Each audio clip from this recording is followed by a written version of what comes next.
Hi friends, कैसे आप सभी लोग। मेरा नाम है कुशल और आप सभी का वेलकम है केटीजी यूट्यूब चैनल में। आज मैं आप सभी को बताने वाला हूं कि आप बोर्ड के एग्जाम में टॉप कैसे कर सकते हो। बोर्ड के एग्जाम में ही क्या, आप स्कूल का कोई सा भी रिटन एग्जाम हो उसके अंदर आप टॉप कैसे कर सकते हो, तो उन बातों का हम बात करेंगे इस वीडियो में। तो फ्रेंड्स, अगर आपको टॉप करना है तो वीडियो तक एंड में बने रहिए।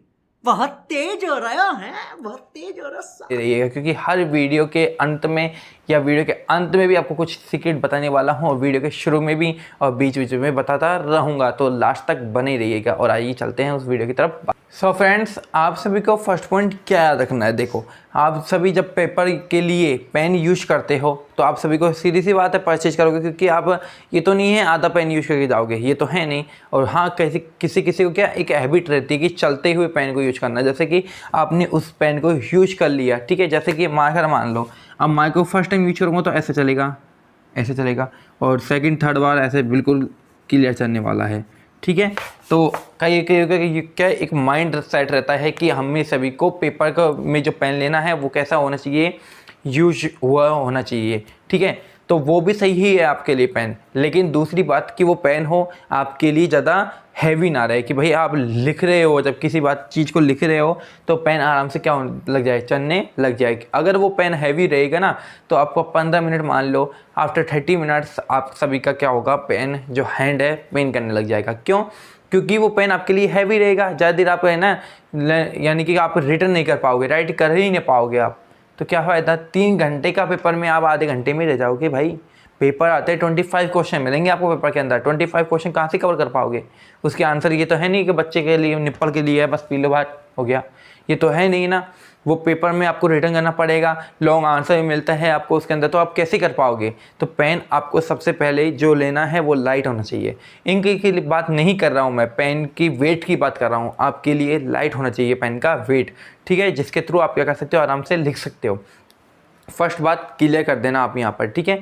सेकंड बात, जो पेन होगा ना आपका, पेन होना है यानी कि उसकी इंक कैसे चलता है वो, तो ज़्यादा डार्क भी नहीं चलना चाहिए, ज़्यादा लाइट भी नहीं चलना चाहिए। ज़्यादा लाइट चले तो क्या एग्जामिनर को दिखता नहीं है फिर, तो उस समय क्या प्रॉब्लम क्रिएट कर सकती है आपके मार्क्स के ऊपर, चाहे आपने कितना ही अच्छा करा हो। लेकिन जब आपकी हैंड राइटिंग बकवास हो जाएगी, जब आपका ही नोटबुक यानी कि अच्छी नहीं लगेगी, तो एग्जामिनर कहीं ना कहीं आपका नंबर काट ही देगा। फिर चाहे आपका सही क्यों ना हो वो आंसर, तब भी वो काटेगा ही काटेगा, ये बात है कहना। तो उसको कैसे बचाना है ना वो आपको, तो पेन एक तो है ना मीडियम साइज का होना चाहिए, यानी कि आपको मीडियम चलना चाहिए, जो आराम से क्या हो दिख जाए, इंप्रेशन क्रिएट होना चाहिए एग्जामिनर के ऊपर, सीधी सी बात है, ठीक है। और थर्ड बात, आपको ये माइंड रखना चाहिए कि आपका जो माइंड है वह कैसा होना चाहिए, पीसफुल होना चाहिए, यानी कि ज़्यादा सोच विचार नहीं करना चाहिए आपका उस समय माइंड, ठीक है, पेपर करते समय। या और फिर यहाँ से आप जब पेपर जाओ ना, जिसका पेपर है उसको एक बार रीड करके जाइए यार।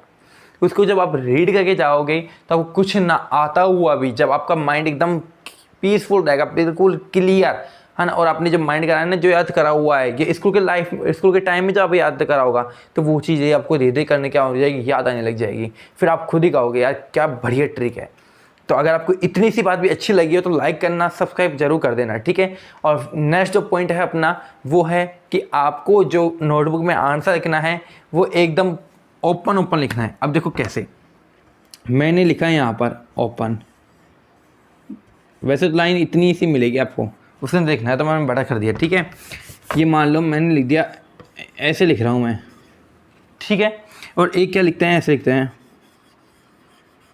बिल्कुल एक तो बिल्कुल जॉइंट में वर्ड हो रहा है ये देखो, और एक क्या करते हैं, ऐसे बिल्कुल गैप दे दे के करते हैं। तो इनमें क्या है, एग्जामिनर के ऊपर थोड़ा सा इंप्रेशन क्रिएट हो जाता है। अब देखो ऐसे करोगे ना आप, तो ओपन होना, अब बताओ ये अच्छा लग रहा है या फिर ये अच्छा लग रहा है, क्लियर दिख रहा है, ये एकदम वर्ड एकदम क्लियर होने चाहिए, जिससे के थ्रू यानी कि एग्जामिनर वो आपकी मीनिंग पे नहीं जाएगा, तब मीनिंग पे नहीं जाएगा, उसका माइंड होगा ना जो बहुत डिस्टर्ब हुआ होता है जब कॉपी चेक करता है, अपनी नोटबुक चेक करता है। ध्यान रख लेना, क्यों? क्योंकि उसके पास बिल्कुल 30 40 50 नोटबुक एक साथ होती है, उसको आधे घंटे में 15 मिनट में क्लियर करनी होती है। और ऊपर से गर्मियों का यानी कि मौसम होता है, कैसे? क्योंकि जब आपका पेपर होता है वो होता है किस में, मार्च समथिंग, ये भी मार्च में ही होने वाला है, मार्च अप्रैल तक तो आपका पेपर खत्म हो जाएगा। तो गर्मी का चलेगा सीजन, वहाँ पे समर डेज चलेंगे, तो क्या होगा, गर्मी ज़्यादा, परेशान वैसे ही एग्जामिनर, ठीक है। तो उस तरफ से जब आप ऐसी राइटिंग लिखोगे ना तो उसका और डिस्टर्ब, जो उसका माइंड होगा वो और भी डिस्टर्ब हो जाएगा। और अगर ऐसे लिखोगे तो आपको उसका इंप्रेशन सीधा आपके ऊपर जाएगा कि बच्चे ने वैसा पढ़ाई तो अच्छी करी ही है, फिर वो आपके आंसर में नहीं जाने वाला। यानी कि पढ़ाई तो आपने अच्छी करी है और सीधी सी बात आपके हैंड राइटिंग भी उतनी ही गजब है। यानी कि एक बात ध्यान रखना, एक माइंड सेट होता है टीचर का। और वो क्या होता है कि जैसे आपने ऐसे लिख रखा है ना तो वो समझेगा कि यार इसने पढ़ाई ढंग से नहीं करी, देख लेने चाहे उसका आंसर कितना ही सही हो, लेकिन वो क्या समझेगा कि उसने पढ़ाई ढंग से करी ही नहीं है। अब जो ऐसे लिखेगा ओपन बिल्कुल क्लियर तरीके से, है ना, तो वो क्या सोचेगा यार बच्चे ने पढ़ाई करी है। क्या करी है? पढ़ाई करी है उसने, अच्छे से लिया है, जब तो अच्छे से लिखा है उसने। ठीक है, first impression is last impression.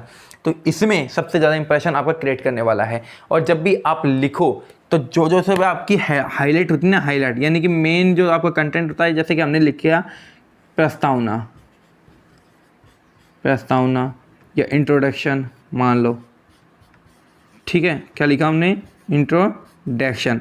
तो जब आप ऐसे करके लिखोगे, ऐसे करके और फिर नीचे लाइन क्रिएट करके लिखोगे, तब क्या है, एग्जामिनर का इंप्रेशन थोड़ा सा पड़ेगा। फिर आप यहाँ लिखना, फिर यहाँ लिखना, फिर थोड़ा सा यहाँ। तो ये थोड़ा सा क्या है, उसका जो हाईलाइट है, यानी कि इसको हम कहते हैं इंग्लिश में हाईलाइट करना।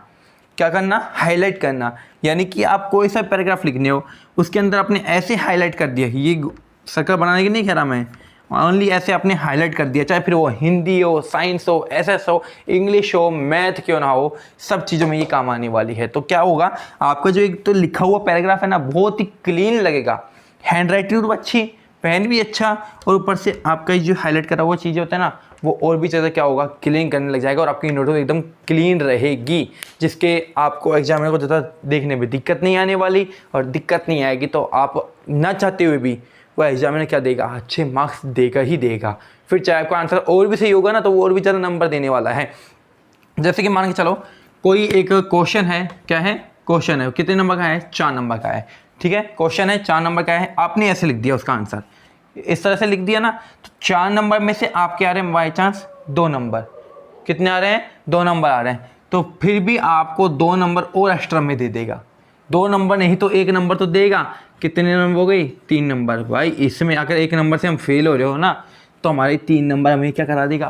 पास करा देगा। यार ये तो सोचो, माइंड लगाओ थोड़ा सा। ठीक है, ये तो थी हमारी थोड़ी सी बात। अब देखो नेक्स्ट बात है, जो आप जब पेपर में कटिंग करते हो, यानी कि आपको ये तो है नहीं कि कोई सा भी एक आज तक वर्ल्ड रिकॉर्ड है कि किसी ने भी बिना एग्जाम में, यानी कि आप जब एग्जाम लिखते हो ना, उसमें आंसर लिखते हो, तो उसमें ये तो है नहीं कि किसी ने कटिंग करी हो, कटिंग बिना कटिंग करे ऐसे कर दिया। भाई सब ही करते हैं। क्यों करते हैं? अब जब कटिंग करने का कारण क्या होता है, जब आंसर लिखते हो ना तो बिना सोचे समझे बस लिखते ही जा रहे हो, तो धड़ा लिखे जा रहे हो बस। उससे क्या होगा भाई, जब आप सोच रहे हो, लिख क्या रहे हो, तो गलतियाँ तो होनी है। तो आप क्या करना है, सबसे पहले भाई जिसको याद होगा वो तो ऐसे कैसे लिख देगा, तब भी उसे गलती हो जाएगी। लेकिन जिसको याद नहीं होगा, वो सोच रहा धड़ा लिखे जा रहा है, तो वो क्या होगा, ऐसे काटेगा ही काटेगा। और तक जब सभी ये करते हैं ये काम, क्योंकि बोर्ड में इतना टाइम नहीं रहता, सोचो उसको समझो फिर लिखो, इतना टाइम नहीं रहता। जो मन में आ रहा है ना उसको लिखा होता है, लिखना होता है बस उस कंटेंट के थ्रू। तो आपको सीधी सी बात है, गलतियाँ तो होनी है। तो आपको कैसे लिखना है, जैसे भाई ये गलतियाँ हो गई तो आपको सिंपल सा ऐसे काटना है। भाई कई कैसे काटते हैं पता है क्या है, ये गलती हो गई हमारी, ये लो गलती हो गई, ऐसे ऐसे काटते हैं, ऐसे ऐसे ऐसे करके। क्या पूरी भाई आपका जो पूरा इंप्रेशन इसमें क्रिएट करा होगा ना, वो सब इसमें चल जाएगा। जहाँ 2 नंबर हमारे 1-2 में से 1 नंबर मिल रहे होंगे ना, वहाँ पे 0 नंबर आ जाएगा हमारे पास। ये होगा हाल आपको कटिंग अगर आपने ऐसे कर दी। सीधी बात है, कटिंग आपको ऐसे करनी है जैसे कि ये कर दिया, बस सामने से दिख भी रहा है और नोटबुक आपकी क्या रहेगी, बिल्कुल क्लीन लगेगी नोटबुक। क्या भाई इसने कुछ भी कटिंग वटिंग नहीं करी है।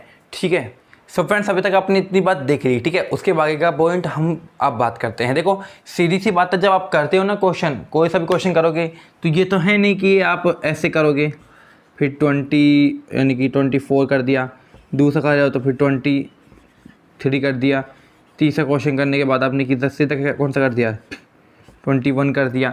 तो इससे क्या होगा, आपका जो एग्जामिनर का इंप्रेशन होगा ना वो डाउन हो जाएगा। क्योंकि मैंने कहा गर्मी का माहौल, ऊपर से बेचारे का माइंड एकदम ही है ही नहीं क्लियर, क्योंकि जो कितनी नोटबुक आती है, कितनी उसको पसंद कर जाती है यार गंदी संदी राइटिंग सब लिखी होती है उसके अंदर। तो उससे क्या होगा, कुछ भी समझने में नहीं आने वाला है एग्जामिनर को, ठीक है। तो ऐसे और अगर आप कर दिया ना तो आपके ये नंबर है ना कटने लग जाएंगे। ये बात ध्यान रखना, चेक करके देखना, किसी से पूछ लेना जिसने ऐसे कराया ना उसके नंबर हमेशा कम ही आए हैं। क्यों? क्योंकि देखो उसके पास एक तो होती है आंसर शीट, एक क्वेश्चन पेपर होता है और एक आपकी नोटबुक हुई। अब भाई आपने लिखा है 21 लिख दिया समझो, ठीक है। 21 का सबसे पहले आंसर आपने लिख दिया, क्योंकि कईयों का माइंडसेट क्या होता है कि जो आंसर आता है उसको पहले लिखो। बहुत लोग कहते हैं, मैंने एक नहीं हजारों लोग देखे हैं वो ऐसे कहते हैं कि जो आंसर आता है पहले लिखो। बिल्कुल यह बात भी सही है, लेकिन ऐसी बात नहीं है कि आपको फर्स्ट आ रहा है तो फर्स्ट लिख दिया, फिर उसके बाद 21 आ रहा है तो 21 लिख दिया। भाई कैसे यार, सामने वाले को इंसानी भी तो देखो, इंसान है वो भाई, वो जानवर नहीं है। आप वो देखो पहला आंसर देखेगा यहाँ, तो ये देखो समझो मेरी बात, जैसे कि ये तो हमारा क्या होगा आंसर की नोटबुक होगी, ठीक है। उसके पास आंसर की भी है, एक आंसर क्या है की है, और एक क्या है क्वेश्चन पेपर है भाई, ठीक है। क्वेश्चन पेपर है, ठीक है। सबसे पहले क्वेश्चन पेपर देखेगा, फर्स्ट क्वेश्चन देखेगा, फर्स्ट क्वेश्चन क्योंकि अपन ने लिखा सबसे पहले क्या है फर्स्ट क्वेश्चन लिखा है। फर्स्ट क्वेश्चन जो अपने आंसर में देखेगा वो तो वह क्या करेगा क्वेश्चन पेपर निकालेगा पहले, ठीक है। उसके बाद उसकी आंसर की निकालेगा, आंसर की के बाद देखेगा फर्स्ट क्वेश्चन है, चलो सही है, ठीक है। फिर आपने क्या करा सीधा 21 लिख दिया, तो बेचारे को सीरियल वाइज नहीं लगा और क्या करा फिर भाई, फिर यहाँ से 21 निकालेगा, फिर यहाँ से 21 निकालेगा। अब यहाँ से एक के बाद सीधा 21 निकाल दिया, फिर आपने क्या कर दिया थर्ड कर दिया, फिर वो सीधा 21 से थर्ड जाएगा। तो ऐसे क्या आप अगर आप भी होगे ना तो आप भी क्या हो जाओगे परेशान हो जाओगे, ऐसी नोटबुक लेके हो क्या हो जाओगे परेशान हो जाओगे, सीधी सी बात है। क्योंकि एक पन्ना यहाँ से पलटा, एक वहाँ पन्ना पलटा, भाई ऐसे ऐसे देखेगा, यहाँ पे लिखा है इसलिए चलो चलो कोई दिक्कत नहीं, फिर वहाँ पर लिखा है तो उसको ऐसे पलटेगा, तो भाई क्या यार पागल हो जाएगा वो। तो आपको ऐसे करना नहीं है, आपको सीधा जो आंसर लिखना है वो लिखना है सीरियल वाइज लिखना है। आपको कैसा लिखना है सीरियल वाइज, लेकिन जैसे कि आपने 1 लिख दिया, एक लिख दिया, उसके बाद सीधा आपने 24 लिख दिया, दूसरा लिख दिया, तो दूसरा ऐसा नहीं करना फिर आपको कि 1 लिख दिया फिर 24 लिख दिया, फिर दूसरा लिख दिया तो 23 भी लिख दिया, ऐसा भी नहीं करना है। देखो पहला लिख दिया 24 लिख दिया, तो 24 से 23 चलो, 21 चलो, फिर चाहे हाँ बीच बीच में सीरियल वाइज अगर टूट जाता है तो कोई दिक्कत नहीं, लेकिन ज़्यादा चांस होना चाहिए आपका सीरियल वाइज क्वेश्चन होने चाहिए। क्वेश्चनों के आंसर आपको कैसे देने हैं सीरियल वाइज देने हैं। ज़्यादातर 99% आपके क्वेश्चन कैसे हैं, जो क्वेश्चन के आंसर होने चाहिए वो कैसे होने चाहिए सीरियल वाइज, ठीक है। जो सेकंड है अपनी पॉइंट, नेक्स्ट पॉइंट है अपना, तो वो पॉइंट क्या है कि आपको कोई सा भी क्वेश्चन यानी कि कोई सा भी क्या क्वेश्चन नहीं छोड़ना है। ध्यान रखना मेरे फ्रेंड्स कि आपको कोई सा भी क्वेश्चन नहीं छोड़ना है, छोड़ोगे तो मार्क्स कटेंगे, ये बात ध्यान रखना। जैसा भी आता है कर क्या, ये भाई कोई नेगेटिव मार्किंग नहीं है उसके अंदर यार, नहीं आता होगा सामने काट देगा, काट तो भाई काट ले। अगर आता भी होगा ना, अगर आपने नहीं करा तो सीधी सी बात है काटेगा भाई। अगर आपने वहाँ से कोई सा भी पॉइंट अगर उसके एग्जामिनर के माइंड में भी लगा कि भाई हाँ ये पॉइंट थोड़ा सा क्या है सही है, तो भाई ये उसको भी सही कर देगा। चाहे आपने लिखा हो कैसा हो, चाहे गलत लिखा हो, फिर वो सही कर देगा। ये तो थोड़ा सा ट्रिक है, क्योंकि भाई जैसे आपने लिखा समझ लो आपके सारे इंप्रेशन लग गए, सारे इंप्रेशन लगा दिए, उसका माइंड कैसा हो गया बिल्कुल एकदम खिले हुए हैप्पी मूड की तरह हो गया भाई साहब, ठीक है। तो आपने क्या आंसर छोड़ दिया तो वो सीधी सी बात है काटेगा ही काटेगा।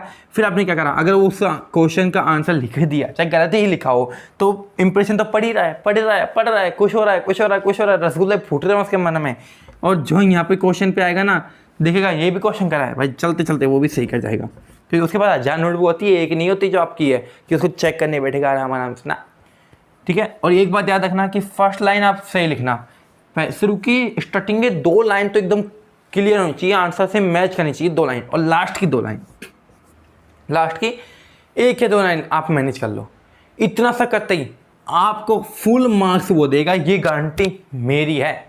और नहीं हो ना तो आप सब्सक्राइब अनसब्सक्राइब कर भी सकते हो, अगर वो करे तो सब्सक्राइब जरूर करना, लाइक भी कर देना, ठीक है। शुरू के 2 और लास्ट के 2 बिल्कुल सही होने चाहिए भाई, बीच का वो मैटर नहीं दिखता कोई सा भी भाई, स्कूल का टीचर भी नहीं देखता ये चीज़ें तो, और वैसे भी बोर्ड के एग्जाम में तो वो दिखेगा ही नहीं यार कि यार भाई बोर्ड के एग्जाम है चलते हैं, सबको पता है एग्जामिनर ऐसे चेक करता है, पर बताता नहीं है कोई भी, और जो बताता है वो गलत बताता है। इसलिए आपको माइंड अपना शार्प रखना है, क्लियर रख के चलना है, किसी की बातों में नहीं आना यार, पर मेरी बातों में तो आ जाओ यार।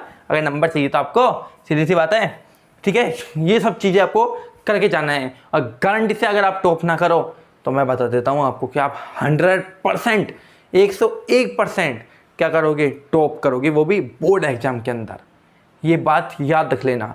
और आपको इतनी सी भी वीडियो अगर हमारी अच्छी लगी हो ना तो लाइक करना, सब्सक्राइब करना और शेयर करना मत भूलना।